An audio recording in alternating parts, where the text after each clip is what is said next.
Hello and welcome to the quick and dirty way to stop debt collectors and come out spotless. I am Laureen Collier Percy, personal finance speaker and the founder of Savvy Chicks Rule, empowering women on how to rethink and reevaluate their beliefs, thoughts, and attitudes about money. I know what it feels like to agonize over unpaid bills, to worry about where the money is going to come from, and endure the fear and shame that can paralyze you from achieving financial prosperity. Make sure that you download the included ebook and application workbook. It has more valuable and strategic actions you can take to go head to head with debt collectors. In today's webinar, I'm going to cover some actions that you can take and some valuable information so that you know how to go head to head with debt collectors. Debt is one of the most stressful situations anyone can face. Dealing with collection agencies or debt collectors is even more unpleasant. The constant phone calls and letters can have a negative psychological impact. Even though you may have significant financial challenges, you still have options. There are many things you can do to reduce your debt and stop the daily harassment. It's important to address your debt and debt collectors directly. The common response by most debtors is to go into hiding. They don't want to answer the phone or even go to the mailbox. It doesn't take long to recognize a collections letter from 10 feet away. But while you're in hiding, the debt isn't going away, and the damage to your credit report is only increasing. You have more options and a stronger negotiating position than you think. There is actually very little a debt collector can do if the debt is unsecured. Knowing this puts you in a powerful position. Knowing that you have debts you're unable to pay can be unsettling. Debt is stressful, especially when you start receiving a consistent stream of letters, phone calls from your creditors. The phone calls are less than pleasant. The threats can be even frightening. When a man is in love or in debt, someone else has the advantage. There are some options that you have if you think a debt collector is breaking the law. Debt collectors are notorious for violating the law when attempting to collect the debt.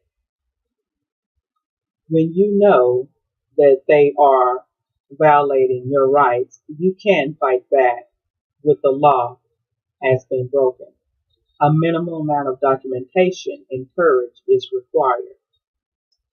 First thing you want to do is to document any illegal communication or behavior. In many states, you can record a phone conversation without notifying the other party. However, in some states, this is illegal. Be sure to know the laws in your state if possible and have a third party on the phone with you to act as your witness. At the very least, make sure that you take notes, notating the date, time, and the name of the caller when you are contacted by a creditor or debt collector. Make notes regarding the nature of the call and what was said specifically. The FTC regulates collection activities. You can file your complaint at ftccomplaintassistant.gov. The government makes this easy for you. You want to make sure that you're making a copy of the complaint and send it to the state level agency that regulates debt collections in your state. Also send a copy of the complaint to both the creditor and the collection agency. It's not unusual for the original creditor to cancel the debt due to liability concerns. The collection agency might also toss the debt back to the original creditor. There is also the option of suing the debt collector. Any violation of the FDCPA results and a $1,000 fine. It's not unusual for debtors to be awarded several $1,000s in the case of multiple violations. It's possible to negotiate with debt collectors regarding your debt. In most cases, debt collectors are only paid when the debt is collected. Usually they receive a percentage of the amount collected. In other cases, they may purchase the debt from the original creditor.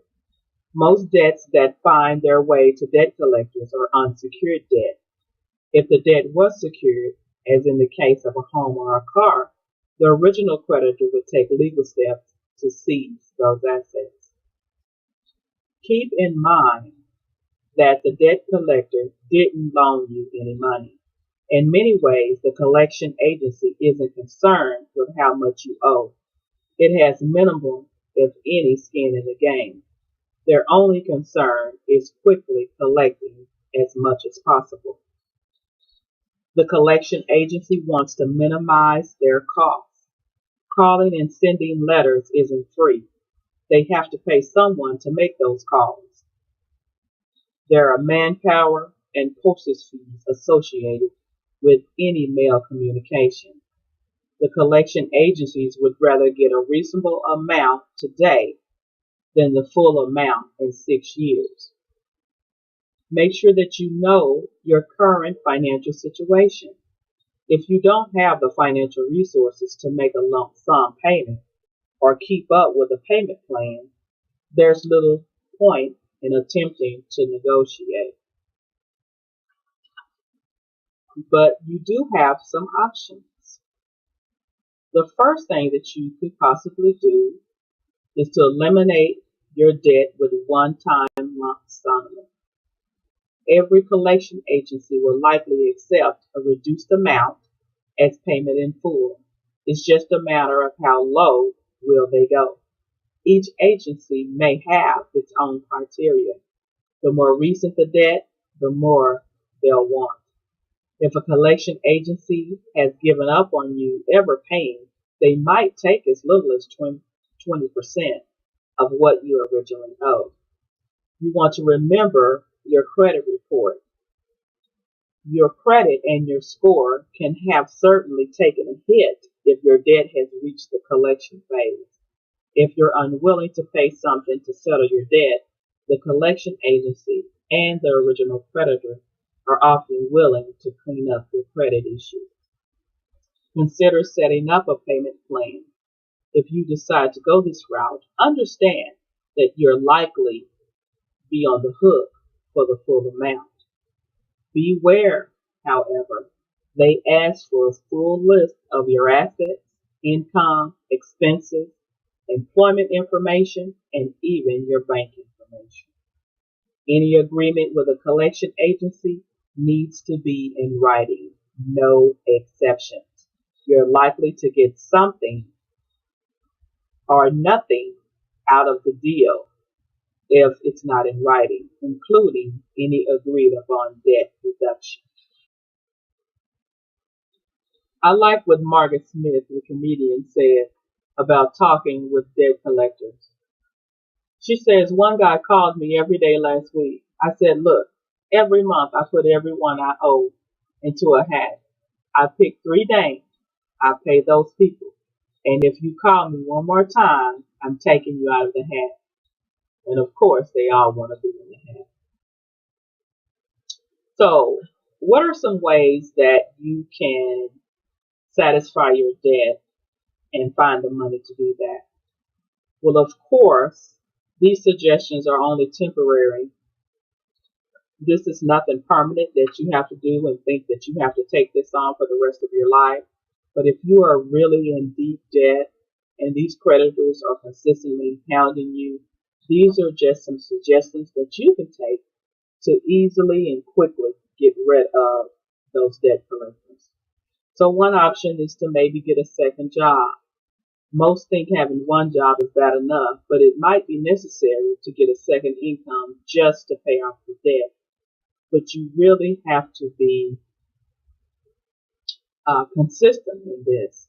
Don't get the second job to go shopping and to use it on other things. If you get a second job, make sure that that income from that second job is paying off the debt. If you have any family members or friends that you can call on, do it. All you can do is ask. Ensure, that you both understand that either it's a gift or a loan. If it's a loan, you know that you do have to pay that back. And it will be respectful for you to do that if someone does wish to loan you money to pay off your debt. Another thing to consider is to cut your expenses. And again, this is just a temporary situation. If you have cable TV, you can cut that, an expensive phone bill if you're eating out. Those are just some ways that you can certainly cut your expenses until you have paid your debts off. How about selling some of your assets? You might think that you really don't have anything that you can sell, but I'd like to let you know that on one Saturday morning I had a garage sale here at my home, and I made at least $500 from that garage sale. So that was money that I used to pay down a debt that, I didn't want, and you can do that same thing too. You want to make sure that you do everything you can to adjust your cash situation. Be wary of taking on additional debt to pay off old debts, though. You don't want to go get another credit card or a payday loan to pay off your debt. You want to make sure that you handle the situation yourself, but keep family and friends in mind as a source of funds. Fixing the present is important, but creating a positive future is also imperative. You want to make sure that you're developing good habits while you're fixing your credit issues. Both will take time, so it's very important that you get started now. You want to kind of understand your missteps. What happened? Did you fail to notice signs that you were, you know, about to lose a job? Was your spending out of control? Were you amiss when keeping track of your spending? Did you avoid making payments on time, even though you may have had the funds? If you understand why you developed the debt issues in the first place, you can take steps to avoid repeating them. Also, creating a budget.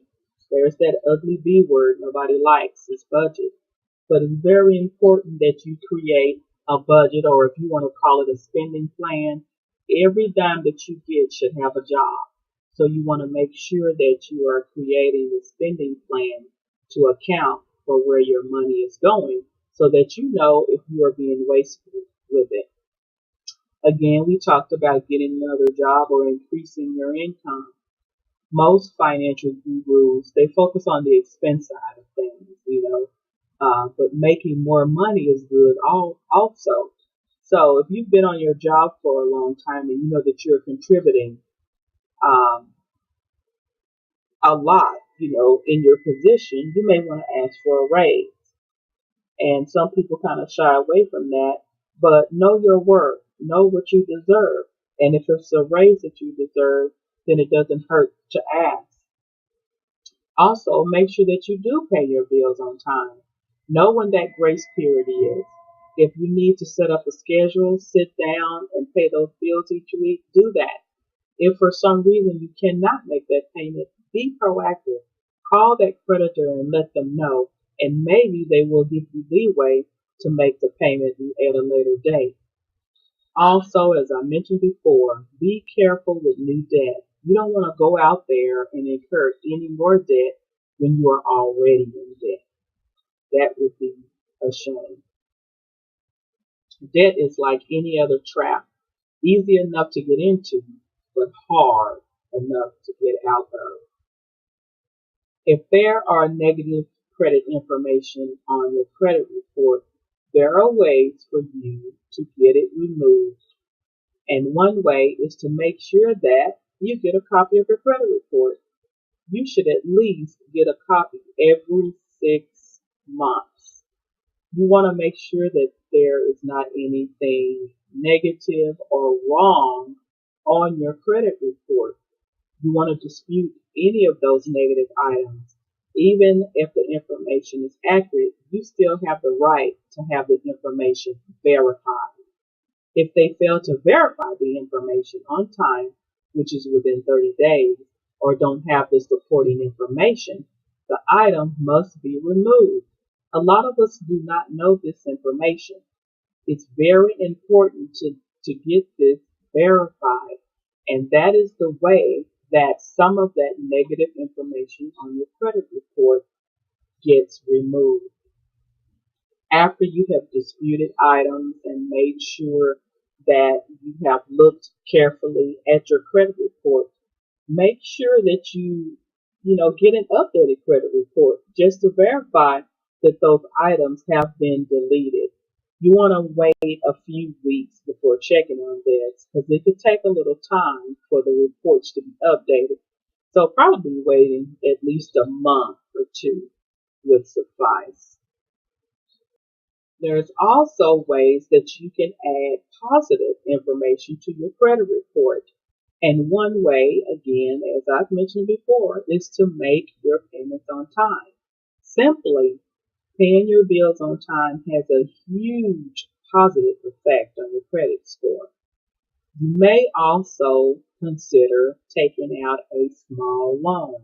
While having a loan doesn't boost your credit, paying off a loan does. There's an old trick for quickly establishing positive credit. Let's say that you deposit $1,000 into a savings account and use that as collateral for a $1,000 loan. Then go down the street to another bank and use that $1,000 to get another loan. And you just repeat this cycle. You can use the proceeds from the last loan to make a few payments, then pay off one of the loans and release the funds in the corresponding savings account. And I know that was a lot to take in. So again, make sure that you read the accompanying ebook that's included with this system. Another thing to do is to get a credit card and be responsible. And I know you might be saying, you just said don't get any more debt. And again, I do agree with that. You should not get any more debt. However, you can get a credit card and use it responsibly to build your credit. But if you think you cannot use the credit card responsibly, then don't get it. Don't use that as a way to rebuild your credit. An alternative to that would be is to ask someone to become an authorized user on their credit card. So if you have a spouse or a parent or even your child, ask them, to add you as an authorized user. And that way, that can help you build your credit. Yeah.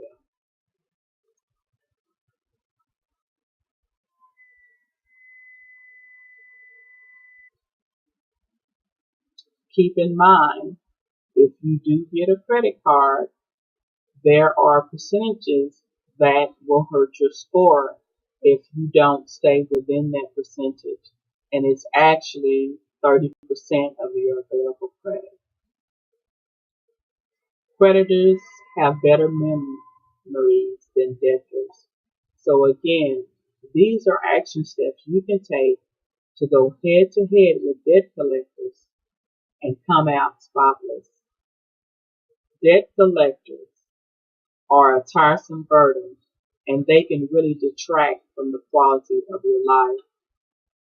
You are not going to prison just because you're unable to pay your debts. Some debt collectors may threaten to garnish your paycheck, but creditors will have to win a lawsuit first in order to do that. And more times than not, they will not be able to win a lawsuit against you. You want to make sure that you check with your state, however, because each state is different when it comes to creditors being able to file lawsuits. You can easily stop all communications from debt collectors simply by making a request in writing. And it's just that. Remember, the reality of the situation is that debt collectors wouldn't be so threatening if they could actually do something. Intimidation is the name of the game. You are not going to prison just because you're unable to pay your debt. If you truly lack the money or assets to pay the debt, there is little a debt collector can do other than drive you crazy.